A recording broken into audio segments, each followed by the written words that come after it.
What's going on, guys? My name is Bashir Campbell, and this is the realm of comics, where all we do all day is talk anything and everything to do with comic books. Now, I have something special for you Marvel guys on today's episode. What I have is Captain America, the first Avenger, the first Vengeance. Now, this is number one, okay?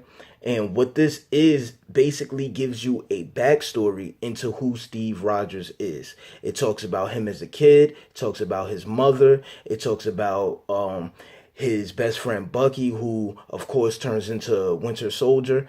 And I'm just going to leave it at that, and I'm going to go ahead and read this lovely story. If you guys like it, go ahead and subscribe. And don't forget, this is the realm of comics. Captain America, the first Avenger, first Vengeance, number one. We are in the Nazi-occupied Danish Straits. It is April of 1944. A United States Army plane is overhead, and below is nothing but chaos. Get ready. Stand up. Hook up. Equipment check. Sound off for equipment check. One, okay. The light at the door of the plane turns green. Go, go, go. Give Hydra hell, Captain. Our hero, Captain America, jumps out of the United States Army plane. Heading down towards the ground, Cap can see nothing but carnage. Gunshots and artillery fire are being launched every which way. But in the midst of the fire, Cap is cool, calm, and collected. As our story reverses, we are now taken to Hell's Kitchen, Manhattan, June of 1924. Come on, boys, we're going over the top. Last one to the Kaiser's Palace is a rotten egg. Take that, you dirty hun. Steve? Come up here for a minute, will you please? Before Captain America was Captain America, he was Steve Rogers, an ordinary boy. As Steve's mom calls him, he puts his toy soldiers he was playing with down and approaches his mother. You want to be a soldier? Like your father, don't you? Yes, Mama, more than anything. Well, I imagine that's what Joe would want. You and him, acorn and tree. Once he got an idea lodged in his head, there was no shaking it loose either. Whatever you dream, you can be. But you're gonna have to fight for it. People are gonna spend your whole life taking one look at your body and telling you what you can't do. But they can't see like I do. It holds your heart 10 times the size. You got no quit in you. Steve's mom grabs his hand. Just promise your mama you'll use your head too. Fine line between fearless and foolhardy. Took your father from us way too soon. I promise, Mama, I'll be careful. Just as Cap snaps out of his memory of what his mom told him, the United States Army plane that dropped him off gets hit with a barrage of artillery fire. Cap pulls his parachute open, cocks back his MP-40 machine gun, and lets the bullets fly on his descent to the ground. On the ground, there are plenty of enemy soldiers waiting for Cap to land so they can take him out. But instead of landing on the ground, Cap perfectly lands on the barrel of an artillery cannon and in one motion unbuckles the parachute from his body.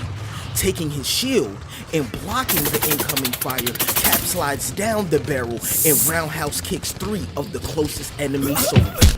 Cap then takes his shield and straight jabs another soldier. And even though it looks as if Cap has things under control, he gets gun-butted from his blind side straight to the dome. And say down, an enemy soldier says, knocking Cap into a daze. And as Cap is dazed, he takes us into his memory. Here we are, Hell's Kitchen, September 1930. For the last time, Runt, a bully yells out after giving Steve a left hook to the jaw. You 8th Avenue punks wanna cross 10th? You gotta pay a toll. 2 bits for 2 ways. Not giving you a red cent. Look at this runt, too dumb to know he's beat. The bully gives Steve another left hook to the face. Alright, I could spend all day proving it to him if I have to. Not like I got anything else better to do. From nowhere, a boy pushes the bullies, stopping them from beating up Steve. I'll say, "Hey, why don't you mind your own business?" It is my business.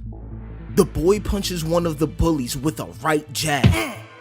You shake down little kids every day is making me nauseous. Sneaking up from behind, one of the bullies tries to hit the boy in the head with a brick.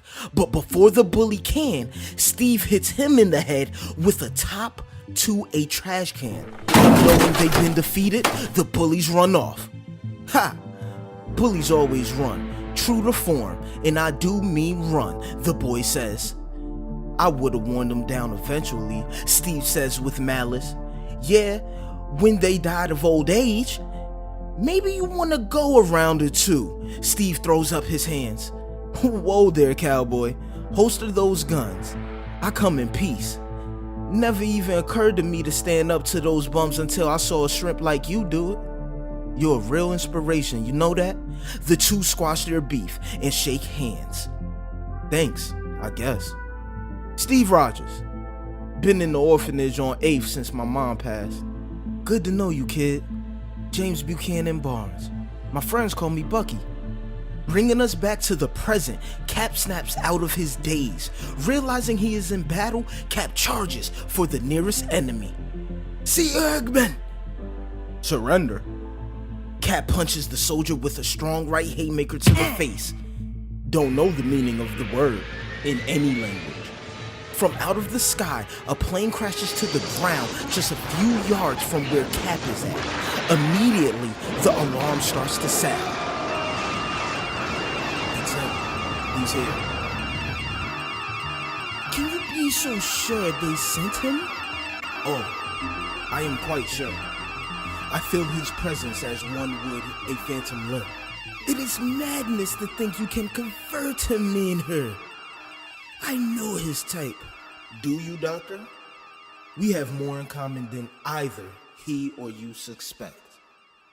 As I will show him.